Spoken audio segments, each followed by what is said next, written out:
whatever you do now has an outsized effect on your future, on your career trajectory. So take every moment, take every opportunity to learn something, to talk to somebody, to experience something, and you never know what kind of doors they will open to you. If not now, then certainly in the future.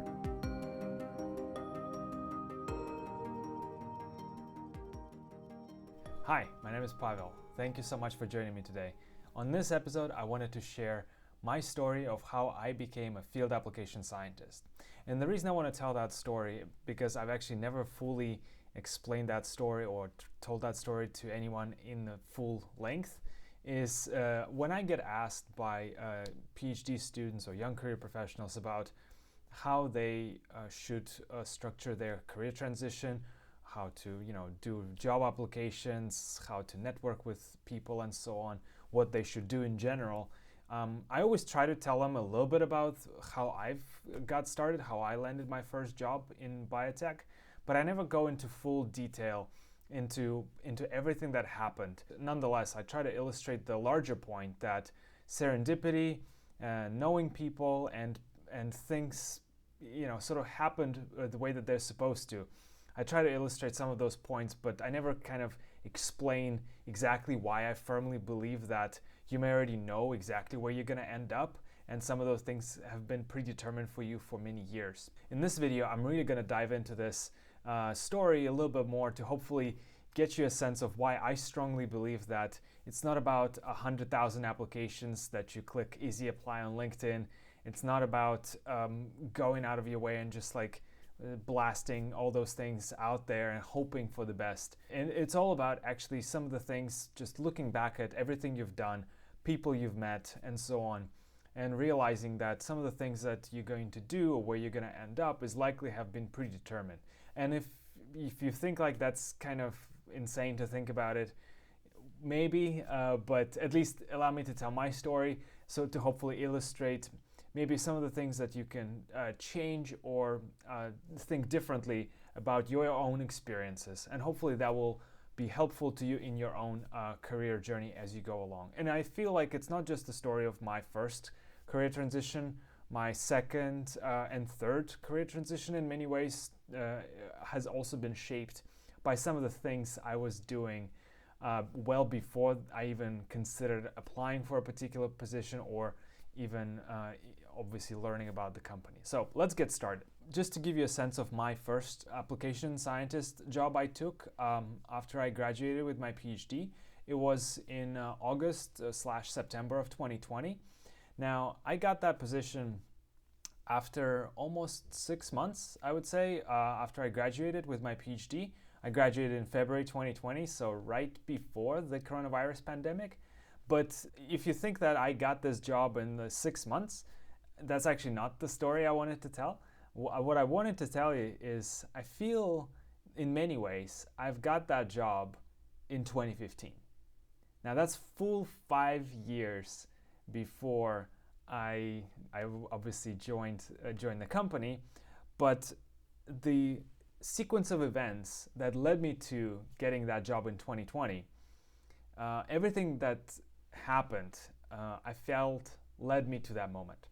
So let's kind of get started. So 2015, I was in Germany, so not in America. I was in Germany. I was doing my undergrad in a town called Rheinbach. It was a 3-year bachelor program, and 2015. Let's see. It was my second year. Yes, it was my second year of doing my undergrad, and the third year of my undergrad, specifically the last semester, I was supposed to do some kind of internship and complete like a research project and that would be what I would use to get my bachelor's. So I needed to complete a research project, write it up in some kind of like a mini thesis, if you will, and then present it in order to graduate. So in 2015, early 2015, around February or so, I obviously was still an undergrad. I wasn't even quite sure if I wanted to do PhD, but I felt like I was kind of getting ready to think that I should probably be doing my PhD. And I was looking for places to do an internship, to do that project, which was at that point a full year before me. And I was really trying to figure out if I can come back to the United States to do potentially my PhD, but also to just do an internship. I knew at the time I was kind of interested in protein sciences and protein characterization. I haven't really done any major lab work up until that point at all. All my lab work have been done in like community college, in some classes, lab classes, and in my undergrad in Germany. But I had a sense, like I started reading a book about proteins. I was quite fascinated about it. And I started looking for places to do my internship. And really what I mean by that is I wanted to come back to San Diego because I already been there. I lived there for 3 years at the time. And I started to look at some professors in San Diego specifically who are doing protein research. Because I felt like I wanted to get some hands-on experience that I felt could be beneficial for me and would allow me to then enter a PhD program. So I found a professor at Scripps Research and by the name of Jane Dyson, and I sent her an email saying I'm an international student, I live in Germany, I'm curious if you have a placement in your lab for an internship, basically for the next year, because of course it takes time to get everything sorted out. For me, I would have had to get a visa and so on. So she was very gracious in terms of at least replying to me, but she said unfortunately in her position in her laboratory at Scripps Research, she wasn't offering those opportunities, and I forgot the exact reason, but she just said it won't be possible to do it. However, and this is where it gets really interesting. However, she gave me 2 names of 2 other professors who she said, please feel free to contact them. Maybe they will be able to provide you an internship. Those 2 professors were actually not in America. They were in UK. One was in University of Leeds, and the other one was in University of Cambridge. And I messaged both of those professors, and the professor from University of Cambridge, Jane Clark, she essentially said, okay, maybe, yeah, this could work. And by the way, this just again blew my mind, that the fact that I was able to learn about those professors, was put in touch with them essentially, and that was the beginning of my journey to be able to go to UK for my last semester of my undergrad studies and do that internship. It took pretty much almost a full year of getting through all the paperwork required for me to be able to actually start that internship. I was applying for some scholarships. I had to do all the requisite German paperwork, if you will, that would allow me to actually do that. We had to write up a plan of what types of things I would be working on and so on. So it really took a long time, pretty much a full year. And eventually in 2016, in the beginning of 2016, at the end of February, I got everything sorted out. I got my visa to go to UK. I went to UK, right? I went to UK, to University of Cambridge, and joined the lab of Professor Jane Clark, and in Department of Chemistry. And this was the beginning of that internship. I was there for 3.5 months.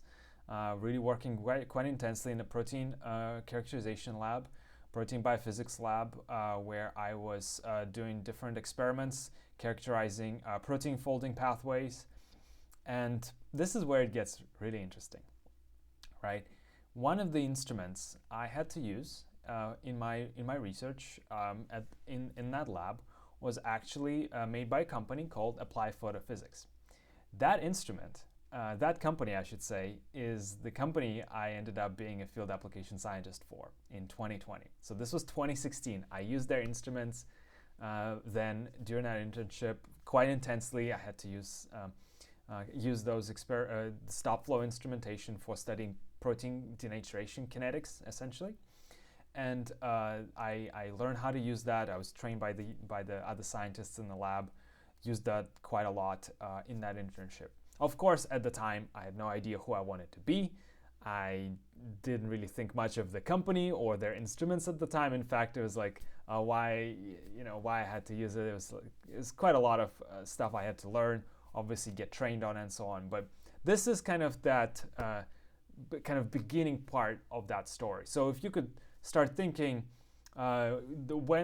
whenever I speak to people who are interested in becoming a field application scientist, I always tell them, let's make a list of hardware and software, of the types of things and tools essentially that you have already used in your own research, and just write it out. Right, make a list of things and write a name of the company, maybe your skill level of with a particular instrument, kind of your familiarity with it. Actually, did you even like using those instruments, and so on, and kind of maybe rate them on some kind of scale, right? Like high, medium, low, and so on, right? So this perfectly illustrates this sort of story, which is not over, by the way. This is kind of already illustrates that.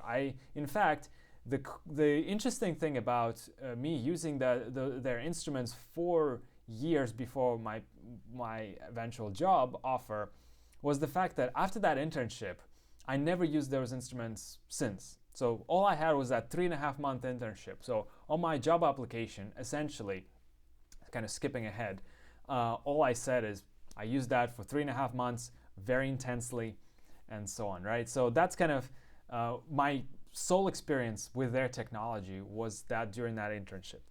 Okay, so this was 2016, right? I finished my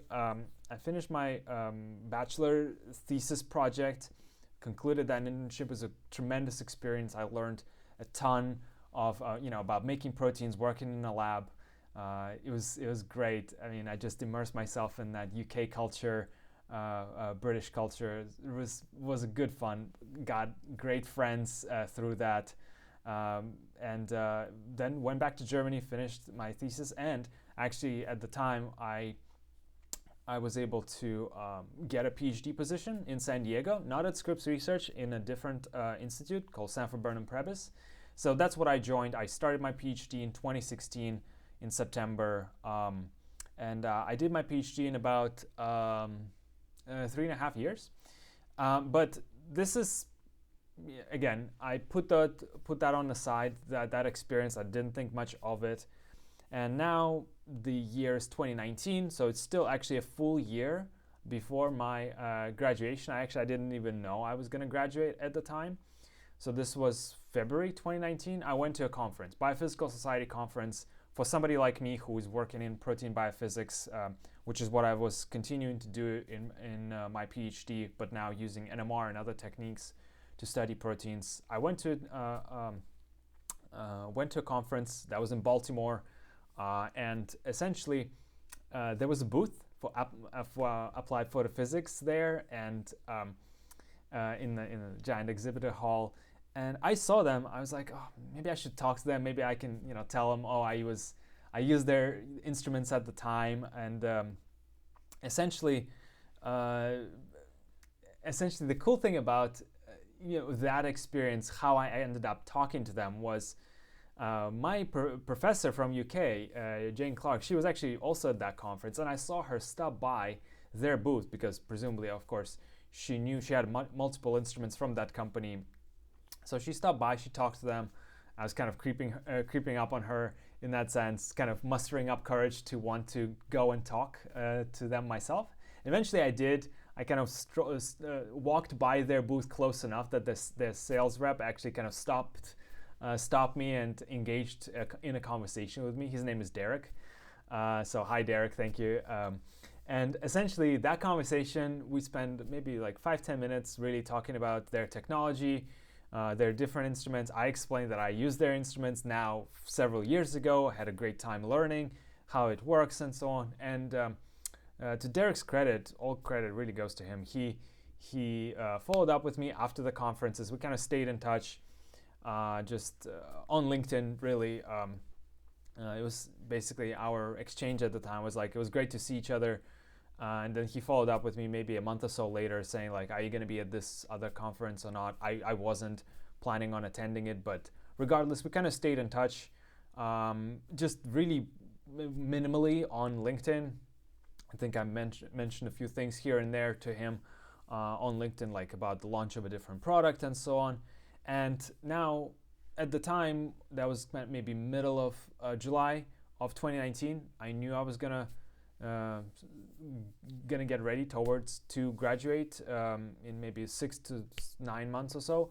So I started thinking, what am I gonna do? I wasn't still quite sure what is it that I wanted to accomplish.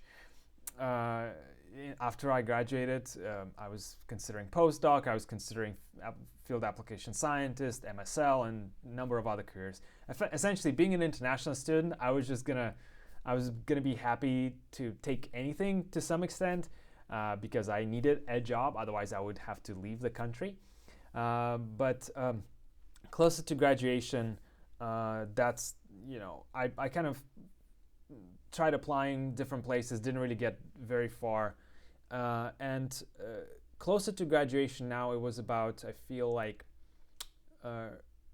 actually, no, right after I graduated, February 2020. So at the time, I still didn't have a job. But in March of that year, or just maybe end of February, there was another Biophysical Society conference. And I reached out to Derek, at which point with whom I've been in touch for about a year, just again on and off. I didn't have a job. I started really thinking very heavily, what is it that I can do? And I knew I had contacted him, right? And I looked up if they were hiring, right? That's kind of I knew I was going to go to that conference, present my research. I knew that he was going to attend. The company is going to have a booth there. So I looked up online if they were hiring for any positions. And at that time, they were hiring for a field service engineer position, which for those of you who may not know what that is really being part of installing the instruments sometimes, or doing some troubleshooting, or doing preventive maintenance services. So it's quite a technique heavy, hardware heavy position, which requires deep familiarity with the instrument, but obviously some communication skills and so on, right? And scientific skills. So that was the position that was open, not application scientist. They had another person working as an application scientist there at the time. Nevertheless, I reached out to Derek. I said, hey, as you know, I know your technology a little bit. I'm about to graduate.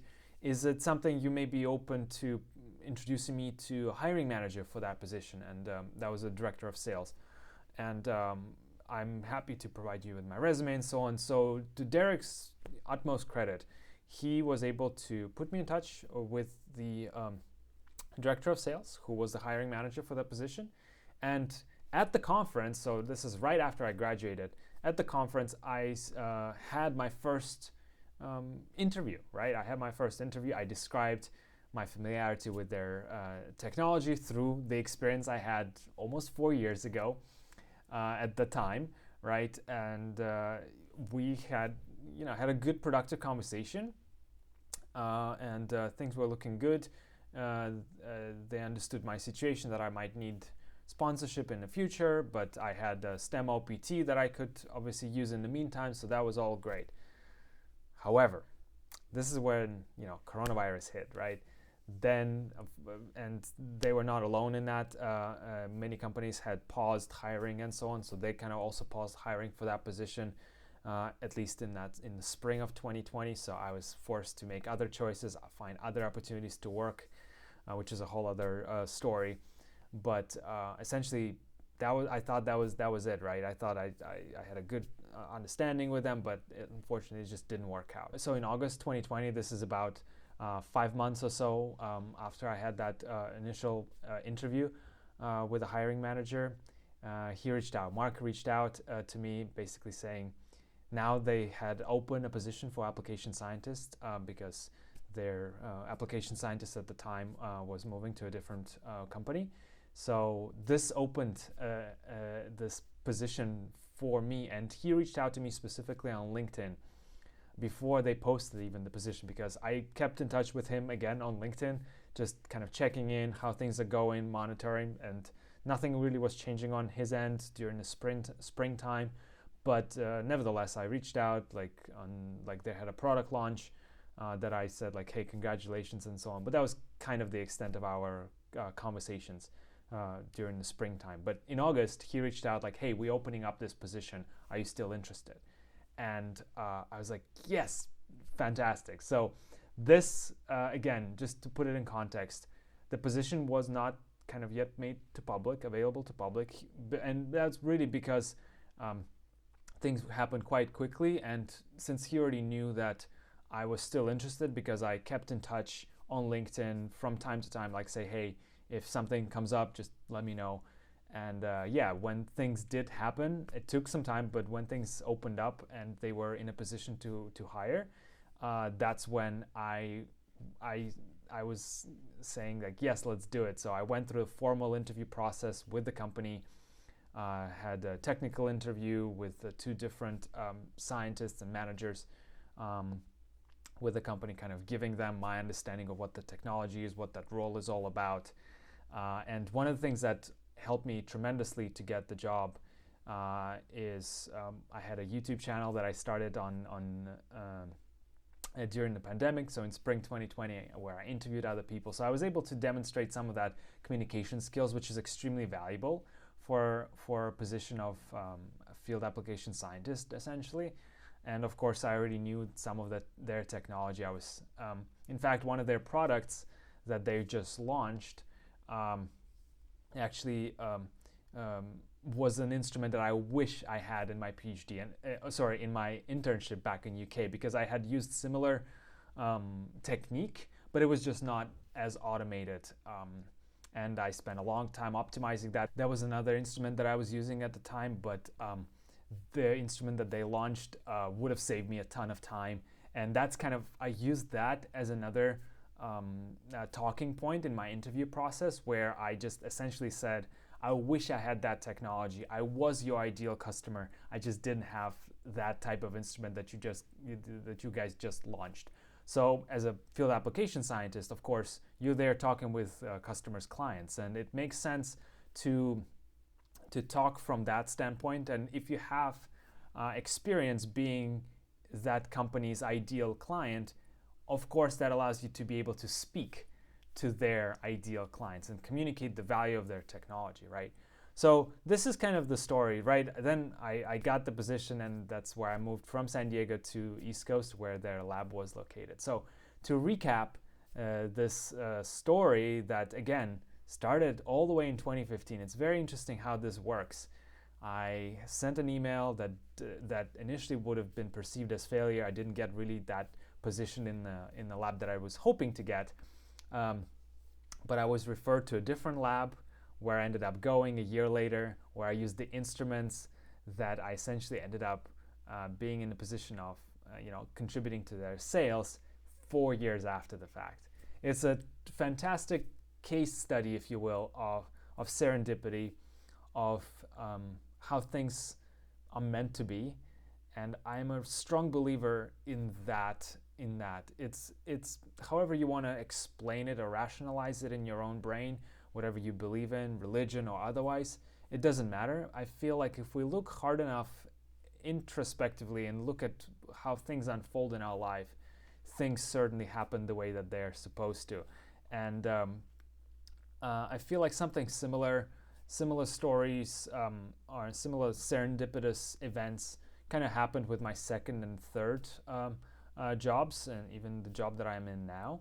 Those are maybe stories for another time, but that first position, I felt like, and all the things that had to happen for me to land that position over the course of many years, I feel like it's a tremendous and very powerful motivator to me to know like whatever I'm doing has an impact. It might not feel like at this point in time it does, but it has, I would say, even outsized impact on the things in your own future. So this is really an empowering thought if you think about it.